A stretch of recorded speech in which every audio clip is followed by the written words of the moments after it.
Justine. It's lovely to be here with you today.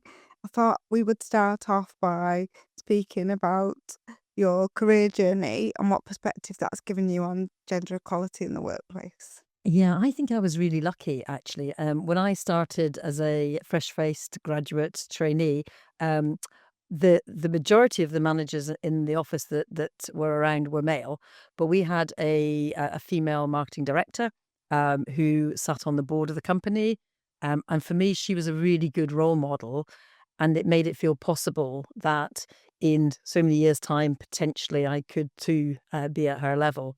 And I think having that positive role model early on in my career, I think made me feel quite, quite ambitious and quite excited that potentially one day that could be me. So my experiences, I think, were pretty positive. Certainly in the early days of my career, that although there wasn't gender equality, there was at least a girl, a female, in a position of real authority and influence in the business, and I think all of us who joined at the same time as me, we all looked up to her as being a fantastic role model. I had good experience. What about you? So I have a different experience to you in the sense that I've worked in very female dominated sectors. So I started in the NHS and went to the civil service and education. And that's been really positive for me in my career because I've always had the impression that it doesn't make any difference what your gender is. And in fact, in HR terms, HR does tend to be quite female dominated anyway. But I always value the experience you get from gender diversity in terms of colleagues of different genders and diversity generally.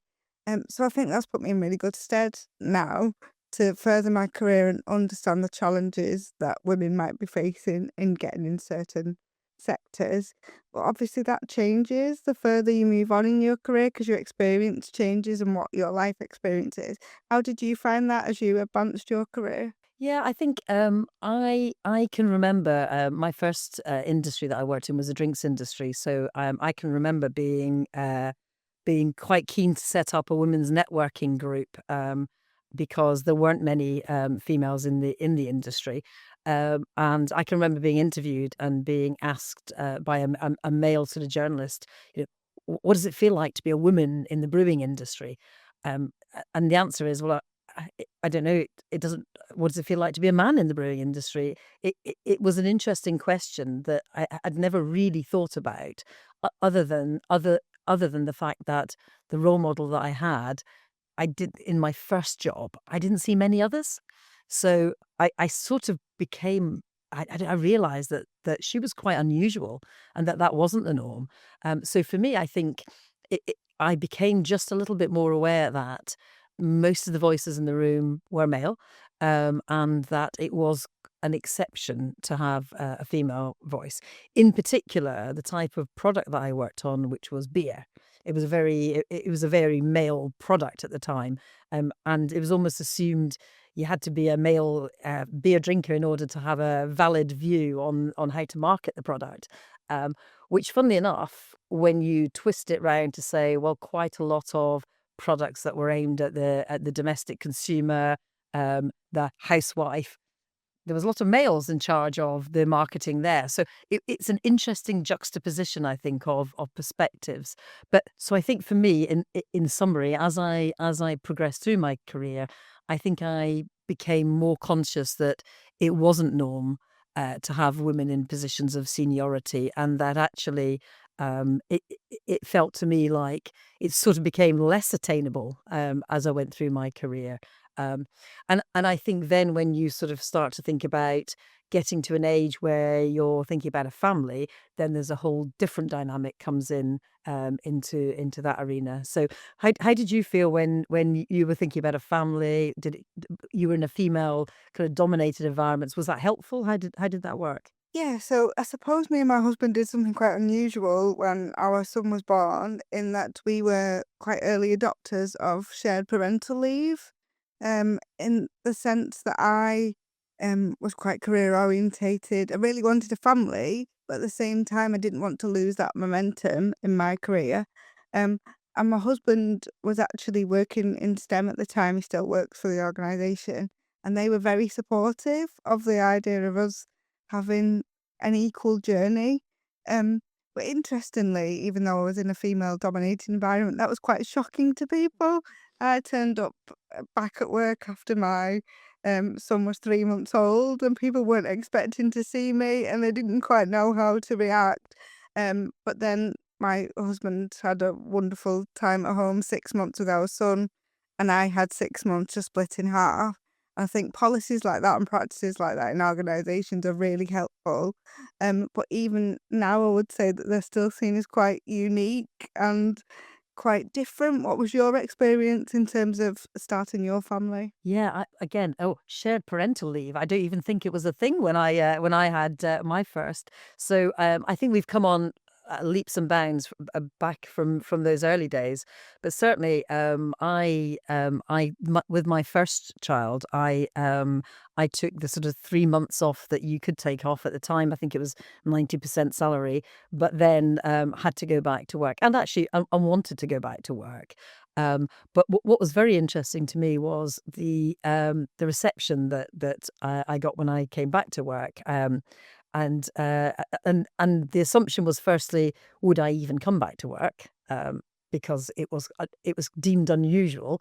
But secondly, when I did, I was told in no uncertain terms by my boss that no exception would be made.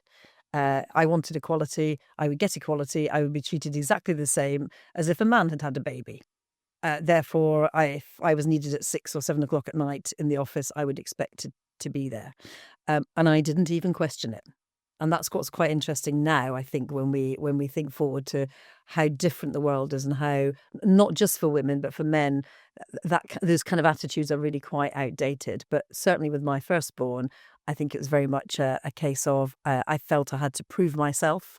I had to work doubly hard. I had to make sure I didn't drop anything. I had to prove myself, and also take on, the responsibilities of motherhood. So yeah, so that was I think my experiences.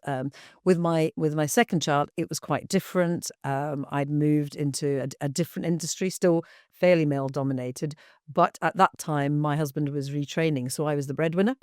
And second time around, in a similar way, actually, I had to go back to work, I think, after 6 weeks in the end, because I was the main breadwinner and I had to be earning money.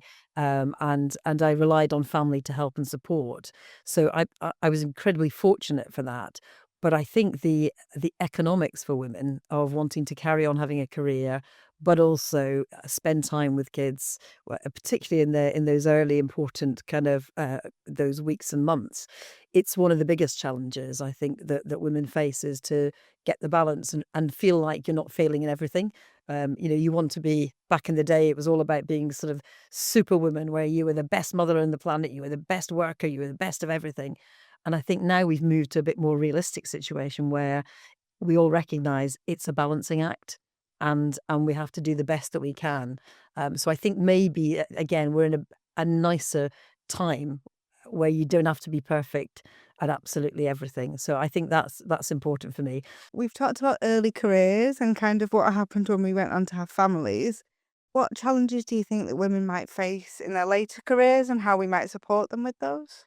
Yeah, I think having survived the children years, and moving forward, I think then, I think women in the workplace, I think the whole subject of the menopause has been much more widely talked about and recognised. I think people like Davina McCall have done a fantastic job, actually, of raising awareness. And I know, even for our organisation, we're a sort of menopause friendly organisation, and that we have done a lot, I think, to recognise and support women um, in that arena. And I just think, as you come to the sort of the twilight or the later years of even of working, I think really understanding the impact that menopause can have, having supportive policies is really important, and I think, also talking about it, just making it a not a big thing, making it something that actually people can feel that they can talk about, and talk about the symptoms of, and that either people are managing or if you are a manager are familiar with, whether you're male or female, then I think it's hugely helpful. And I know from conversations that we've had with with people in the company that it's helped some of the men in the company understand actually what their wives are going through or their partners are going through, but also just helped also those women talk about it in a wider context as well. So I think the workplace can be a great place for having some of those initial conversations, making it normalizing it, making it feel normal, and actually promoting the fact that it's okay to talk about these things, and it's not something to be kept quiet or in any way to be ashamed of or hidden or like there's something wrong. I think it's something really natural that we should talk about. And what's so interesting about that is it puts women who might not be at that menopause stage in a really good place for their future, but also to talk about their menstrual health in terms of the challenges women face, like endometriosis, PCOS, things like that. It gives a general cultural shift to talk about menstrual health and period dignity in a way that's not taboo. Yeah, I couldn't agree with you more. I think, again, back in the day, the idea of talking about that at work, I mean, it would just not have happened. And look how far we've come now. I think it's fantastic, and I think it's right. Again, and I think that's partly to do with the fact that women generally make up more of the workforce now.